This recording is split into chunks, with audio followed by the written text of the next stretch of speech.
Welcome to this explainer. Today we are diving into a really profound piece of wisdom about the spiritual path.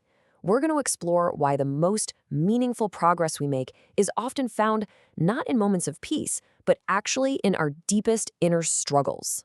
So, this opening quote, wow, it really makes you think, doesn't it? It completely flips our usual idea of spirituality on its head. Instead of chasing a quiet, peaceful life, it says that the real journey, the one that's truly realized, happens on the battlefields of the self. So, what is this battlefield, and why on earth is it so important? Let's get into it. This wisdom is telling us something pretty radical. It's saying the path to God isn't about avoiding conflict. It's about engaging with it, right inside of ourselves. That struggle you feel, it's not a bug in the system. It's the entire feature. It's where your sincerity is actually built and put to the test. To really get a handle on this battlefield, you've got to know the main player, and that's the nafs. You can think of it as our ego or our lower self. It's that part of us that's just, well, it's a whirlwind of competing desires, attachments to our own opinions, and all these illusions we have about who we are.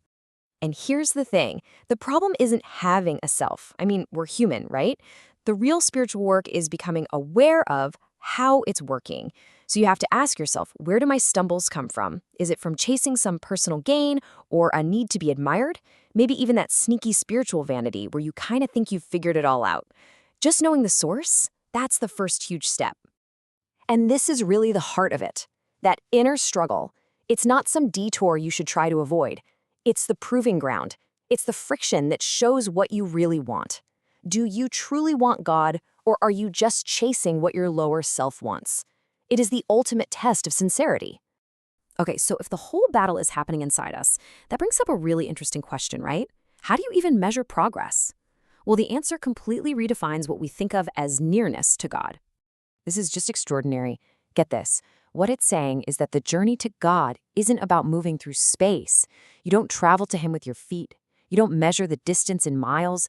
The entire road is inward. This really breaks it down for us. An outer journey, that's simple. It's about covering physical ground. But this inward journey is about changing your internal condition. It's about lifting the veils that are blocking your own vision, not about crossing some road that separates you. You see, you're not far from God in terms of distance. You might only be far in terms of your inner state. The real barriers, the veils, they're all inside us. Being preoccupied with ourselves, our heedlessness, our attachments to, well, everything, and just the constant noise of our own ego and distractions. All right, so we've established the journey is inward.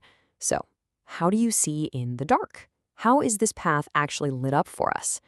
Well, the Source talks about this beautiful idea of divine lights that start to rise within you. These flashes of insight, they don't just pop up out of nowhere. The text says they have rising places, just like the sun.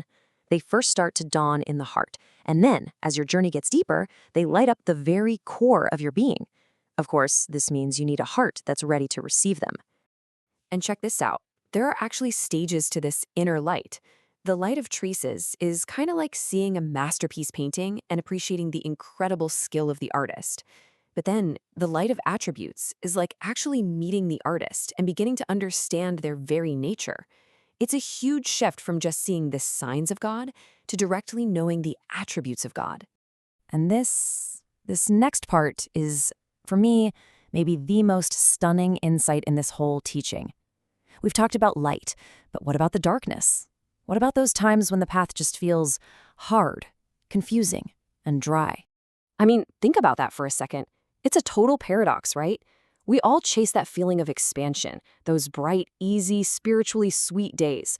But this is suggesting that the real gifts might be hidden in the night of constriction, in the very difficulties we try so hard to run away from. Let's put these side by side. The day of expansion. Yeah, that feels great. It's full of ease and clarity. It soothes you. But the night of constriction, with all its heaviness and confusion, it does something totally different. It exposes you.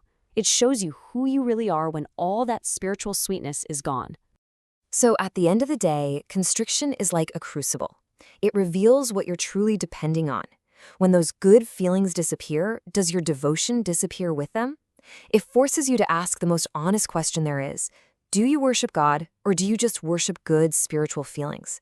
And it's in that pressure that a much deeper, more real faith can be born. And just when you think you've got it all figured out, there's this one last, super subtle warning.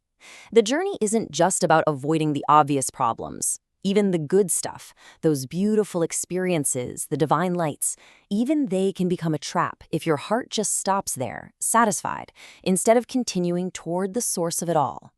This is the bottom line.